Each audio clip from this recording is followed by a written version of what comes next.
বিশ্বকবি রবীন্দ্রনাথ ঠাকুরের গীতাঞ্জলি কাব্যগ্রন্থের সহযাত্রী কবিতাটি পাঠ করেছি।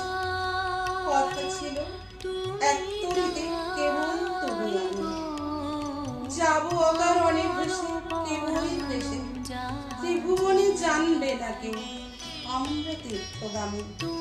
কোথায় যেতেছি, কোন দেশে, সে কোন দেশে, কুলাহার সেই সমুদ্র মাঝখানে, শোনাবো গান একলা তোমার কানে।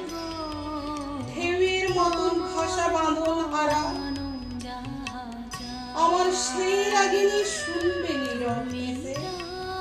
আজ সময় হয়নি কি তার, কাজ কি আছে বাকি।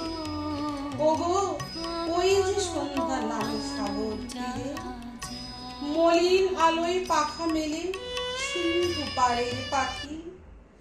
আপন কুলায় মাঝে সবাই এলো ফিরে, কখন তুমি আসবে ঘাটের পরে, বাঁধনটুকু কেটে দেবার তরে। অস্ত রবির শেষ আলোটির মতো তরি নিশীথ মাঝে যাবে নিরুদ্দেশে।